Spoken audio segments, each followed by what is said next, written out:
விமானப்படையுடைய முன்னாள் அதிகாரி செல்வ ராமலிங்கம் இணைந்திருக்கிறார். சார் வணக்கம். இன்றைக்கு ஒரு மோசமான நாளை இந்தியா சந்தித்திருக்கு என்றே சொல்லலாம். 240க்கு மேற்பட்ட பயணிகளோடு அகமதாபாத்திலிருந்து லண்டனை நோக்கி புறப்பட்ட ஏர் இந்தியா விமானம் விபத்துக்குள்ளாய் இருக்கிறது. 100க்கும் மேற்பட்டவர்கள் உயிரிழந்திருக்கிறதாக தற்போது வரை தகவல் கிடைத்திருக்கிறார்கள். இந்த உயிர் பலி என்பது இன்னும் அதிகரிப்பதற்கான வாய்ப்பு இருக்குது என்று ஒரு அச்சத்தை வெளிப்படுத்தியிருக்கிற சூழலில் இப்போது இந்த விமானத்தை இயக்கிய விமானி கிட்டத்தட்ட 8200 மணி நேரம் இயக்கிய அனுபவம் பெற்றவர். ஆக அப்போ 14 ஆண்டுகளமாக இந்த விமானம் சேவையில் இருக்குது, சர்வீஸில் இருக்குது அப்படின்னு சொல்கிறப்ப தொழில்நுட்ப கோளாறா அல்லது மனித தவறா இது இருக்கிறதுக்கு எதுவாக இருக்க வாய்ப்பு இருக்குது சார் இந்த விபத்துக்கு? அதாவது ஒரு விமானம் விமான ஓடுதளத்திலிருந்து அது பறக்க ஆரம்பிக்கும் போதே இந்த கிராஷ் நடக்குது அப்படின்னா கண்டிப்பா டெக்னிக்கல் எரரா இருக்கிறதுக்கான சாத்தியக்கூறுகள் தான் அதிகம் சார். இப்ப என்னன்னா, இப்போ ஒரு விமானம் பறக்கிறதுக்கு எரிபொருள் தேவை. அந்த எரிபொருள் ஏடிஎஃப்னு சொல்லுவாங்க, ஏவியேஷன் டர்பைன் ஃபியூல். இது ஹைலி இன்ஃபிளேமபிள், எளிதில் தீப்பற்றிக்கும். இந்த இது அப்போ விமானம் பறந்து 3 நிமிஷத்துல ஒரு கிராஷ் நடக்குது அப்படின்னா கண்டிப்பா ஒரு டெக்னிக்கல் எரர்ல அந்த என்ஜினுக்கு போறக்கூடிய ஒரு பைப் லைன்ஸோட கிராக்கா இருந்திருக்கலாம், இல்ல அந்த ஏர் ஃப்ரேம்னு சொல்லக்கூடிய அந்த விமானத்தோட அமைப்பு அதுல எங்கேயாவது ஒரு வெடிப்பு அல்லது ஒரு கிராக் ஏற்பட்டிருக்கலாம், பெண்ட் ஏற்பட்டிருக்கலாம். ஸோ இது எல்லாமே நம்ம ஒரு யூகமா அப்படிதான் சொல்ல முடியும்.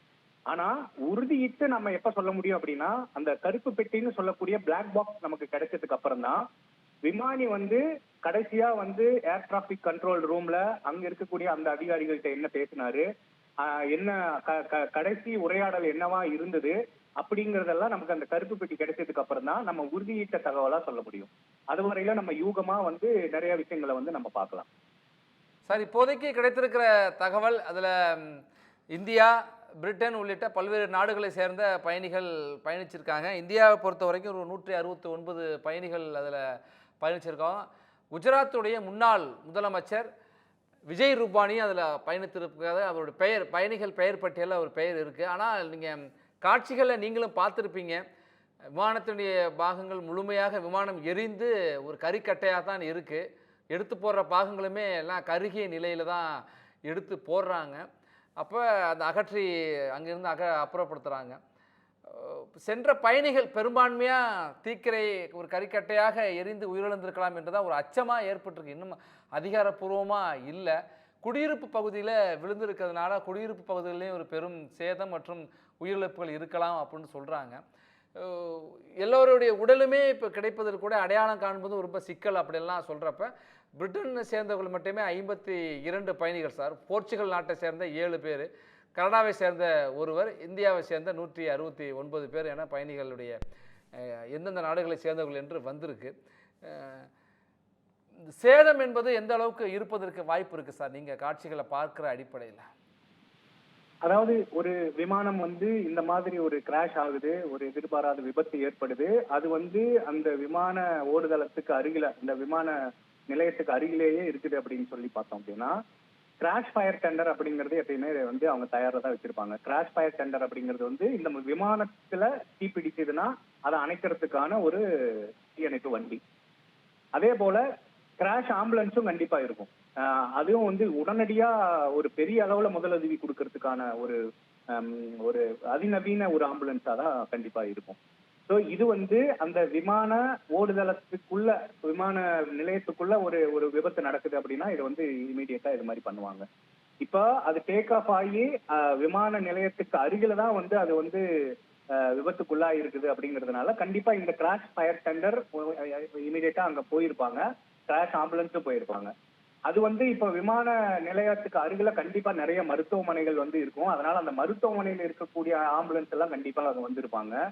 அதே மாதிரி வெளியில இருக்கக்கூடிய டொமஸ்டிக் ஃபயர் டெண்டர் அப்படின்னு சொல்லக்கூடிய நம்ம நகரங்கள்ல இருக்கக்கூடிய தீயணைப்பு வண்டியும் கண்டிப்பா போயிருக்கும். ஸோ அதிகபட்சமா நம்ம பயணிகளை எப்படி பாதுகாக்கிறது, எப்படி அவங்கள ஒரு அந்த எரியிற நிலையில இருந்து எப்படி அவங்களை கொண்டு அவங்களுக்கு முதலுதவி உடனடியா எப்படி கொடுக்கறது அப்படிங்கிற விஷயங்கள் தான் இப்ப போயிட்டு இருக்கு. ஸோ அதுல நம்ம ஆறுதல் படக்கூடிய விஷயம் என்னன்னா, அது வந்து ஒரு சிட்டிக்கு பக்கத்துல இருக்கிறதுனால நிறைய மருத்துவமனைகள் அருகிலேயே இருக்கிறதுனால நிறைய உயிர்கள் கண்டிப்பா வந்து காப்பாற்றப்படும் அப்படின்னு சொல்லி நான் நம்புறேன். இதுல இப்ப நிறைய வெளிநாட்டு பயணிகள் இவங்க எல்லாம் இருக்கிறாங்க அப்படின்னு நம்ம ஒரு ஒரு விதத்துல பார்க்கும்போது இது இது வந்து உறுதியிட்ட தகவலா நம்ம எதுவும் சொல்ல முடியாது. யூகத்தின் அடிப்படையில உள்ள ஏதாவது தீய சக்தி வந்து அந்த மாதிரி விமானிக்கு வந்து ஏதாவது ஒரு பெரிய அளவுல ஒரு அழுத்தத்தை கொடுத்திருந்து இல்ல அவங்க விமானத்தை எதையாவது பாதிப்புக்குள்ளாக்கி இருக்காங்களா அப்படிங்கறதெல்லாம் நம்ம வந்து ஒரு யூகமா நம்ம வந்து பார்க்க வேண்டியதா தான் இருக்கு. ஏன்னா இது வந்து ஒரு 3 நிமிடத்துல பறந்து, அதாவது டேக் ஆஃப் ஆகி 3 நிமிடத்துக்குள்ள இதெல்லாம் நடக்குது அப்படிங்கும்போது இந்த மாதிரியான யூகங்கள் எல்லாம் நம்ம வந்து பார்க்க வேண்டியதா தான் இருக்கு. ஆனா இது எல்லாமே நம்ம உறுதியிட்ட தகவல் நமக்கு எப்ப கிடைக்கும் அப்படின்னு சொல்லி பார்த்தோம் அப்படின்னா, அந்த கருப்பு பெட்டின்னு சொல்லக்கூடிய பிளாக் பாக்ஸ் வந்து நம்ம கையில கிடைச்சதுக்கு அப்புறம் தான் அந்த உரையாடலை வச்சுதான் விமானி கடைசியா என்ன பேசினாரு, அங்க என்ன நடந்தது, அந்த சூழல் எல்லாம் வச்சுதான் நம்ம வந்து எந்த தகவலையுமே நம்ம உறுதிப்படுத்த முடியும். சார், இப்போ விமானி கடைசி நேரத்தில் தொடர்பு கொண்டதா, கட்டுப்பாட்டு அறை தொடர்பு கொண்டதா ஒரு தகவல் நமக்கு கிடைச்சிருக்கு. அதே நேரத்தில் சார், நீங்கள் சொன்னீங்க யாராவது தீய நோக்கத்தோடு பயங்கரவாதிகள் சதிச்செயலோடு உள்ள நுழைந்து இது போன்ற விபத்தை ஏற்படுத்தியிருக்கலாம் என்கிற ஒரு பார்வையிலையும் விசாரணை நடைபெறும் அப்படின்னு சொல்கிறீங்க. ஆனால் இந்த போயிங் நிறுவனத்தை பொறுத்த வரைக்கும் இந்த விமானத்தினுடைய தயாரித்த நிறுவனமான அமெரிக்க நிறுவனம் கிட்டத்தட்ட 100 ஆண்டுகளுக்கு மேலான ஒரு நிறுவனம். நிறைய அப்பைக்கப்ப விபத்துகள் ஏற்படுறப்ப அந்த என்ன பாதுகாப்பு குறைபாடு என்பதெல்லாம் கண்டறிந்து அப்டேட் பண்ணிகிட்டே இருப்பாங்க. அப்போ இந்த போயிங் ரக விமானத்தை பொறுத்த வரைக்கும் பாதுகாப்பு அம்சம்னு பார்க்குறப்ப எந்த அளவுக்கு சார் இந்த விமானங்கள், இந்த ரக விமானங்கள் வந்து இந்த நிறுவனத்துடைய விமானங்கள் பாதுகாப்பானது பயணிகள் விமானத்தை பொறுத்த வரைக்கும்? உதாரணத்துக்கு இப்ப நான் இந்திய விமானப்படை, இந்த இந்திய விமானப்படையில வந்து MiG-21 ரக விமானங்கள் எல்லாம் வந்து 40 வருடங்களுக்கு முந்தைய தயாரிப்பு. அதெல்லாம் இன்னும் கூட பறந்துகிட்டு இருக்கு. சமீப காலமா தான் கொஞ்சம் அதோட அந்த பறக்கிற இதையெல்லாம் நம்ம குறைச்சிக்கிட்டோம். ஒரு ஒரு விமானம் வந்து அதோட அந்த ஏர்ஃப்ரேம்னு சொல்லக்கூடிய அதோட ஸ்ட்ரக்சர், அந்த விமானத்தோட என்ஜின், இது எல்லாத்தையும் வந்து அந்தந்த நிபுணர்கள், இப்போ எலக்ட்ரிக்கல் அப்படின்னா அது சம்பந்தப்பட்ட நிபுணர்களும், என்ஜின் அப்படின்னா என்ஜின் சம்பந்தப்பட்ட நிபுணர்களும், ஏர்ஃப்ரேம் அப்படின்னா அதோட ஸ்ட்ரக்சர் பத்தின அந்த நிபுணர்களும், அந்த பொறியாளர்களும் வந்து அந்த விமானத்தை முழுமையா சோதனை பண்ணுவாங்க. அது வந்து பறக்கறதுக்கு தகுதியானதுதான் அப்படின்னு சொல்லி அவங்க எல்லாரும், ஒரு டீம் கிடையாது, இந்த மாதிரி ஒவ்வொரு குழுவும் இருக்கு. ஒவ்வொரு ஒவ்வொரு அமைப்புக்கும் ஒவ்வொரு குழு இருக்கு. இவங்க எல்லாம் சேர்ந்து சான்றிதழ் கொடுக்கும் போதுதான் அந்த விமானம் வந்து பறக்கறதுக்கு தகுதியானது அப்படின்னே வந்து சொல்லுவாங்க. அப்பதான் அந்த விமானத்தை வந்து பறக்கறதுக்கே அனுமதிப்பாங்க.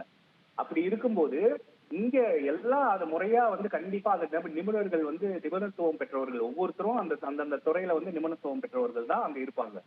அவங்களோட சான்றிதழுக்கு அப்புறம் தான் அந்த விமானம் வந்து பறக்கும். அதனால இந்த விமானம் எத்தனை வருடமா இருக்கு, இந்த விமானத்தோட தயாரிப்பு இந்த மாதிரி நிறைய விபத்துக்கு உண்டாயிருக்கு அப்படின்னு சொல்லி எல்லாம் நம்ம பாக்குறதையெல்லாம் தாண்டி இவங்க வந்து இறுதியா ஒரு சோதனை பண்ணி டின்னு சொல்லுவாங்க, இந்த டெய்லி இன்ஸ்பெக்ஷன் எல்லாம் முடிச்சதுக்கு அப்புறம் பறக்கிறதுக்கு தகுதியானதுன்னு சொன்னதுக்கு அப்புறம் தான் அந்த விமானம் வந்து வானிலையே வந்து பறக்கும். அதுக்கு முன்னாடி விமானியும் கடைசியா பறக்கிறதுக்கு முன்னாடி அதை போய் ஒரு ஏர்ஃப்ரேம் எல்லாம் எங்கேயாவது பெண்ட் ஆயிருக்கா, இல்ல ஏதாவது கிராக் இருக்கா, என்ஜின் ஏதாவது லீக்கேஜ் இருக்கான்னு மேலோட்டமா அவரும் பார்ப்பாரு. ஏன்னா அவர் வந்து விமானி, அவர் பொறியாளர் கிடையாது. ஸோ அதனால அவருக்கு தெரிஞ்ச அளவுல, அவருக்கு கற்றுக் கொடுத்த அளவுல அந்த விமானத்தோட ஒரு ஒரு ஓவராலா ஒரு ஒரு பொதுவா ஒண்ணு வந்து அவர் வந்து அவரும் பார்வையை பார்த்துட்டு தான், டயர்ல இருந்து எல்லாமே பார்த்துட்டு தான் அவரு போய் விமானத்தை இயக்கிறதுக்கவே ஆரம்பிப்பாரு. ஸோ இத்தனை விஷயங்களும் இருந்தும் ஒரு கிராஷ் நடக்குது அப்படின்னா அது வந்து அது ஒரு பிளைங் மெஷின், அது வந்து ஒரு பறக்கும் எந்திரம். அந்த எந்திரத்துல எப்ப வேணாலும் கோளாறுகள் ஏற்படலாம். இவங்க சோதனை பண்ணும்போது அந்த ஒருவேளை வந்து அந்த ஃபியூல் பைப் லைன் வந்து நல்லா இருந்திருக்கலாம், மேல பறக்கும் போது ஹை பிரஷர்னால அந்த பைப் லைன் வெடிச்சிருக்கலாம்.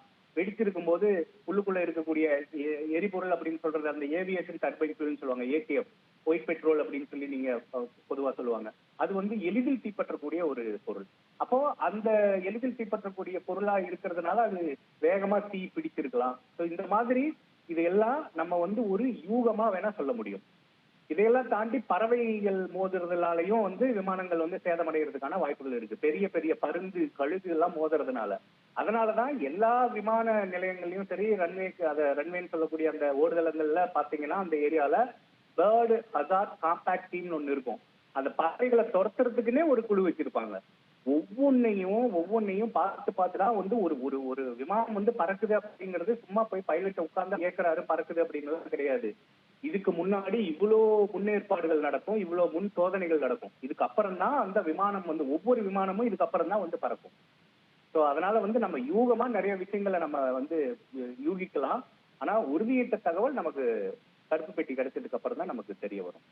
சார் என்ன மாதிரி விபத்து நடந்திருக்கலாம் என்பது குறித்தெல்லாம் உங்களுக்கு விமானப்படையினுடைய பணியாற்றிய ஒரு அதிகாரியின் பார்வையில், முன்னாள் அதிகாரியின் பார்வையில் மிக விரிவாக பதிவு செய்தீங்க. நன்றி சார்.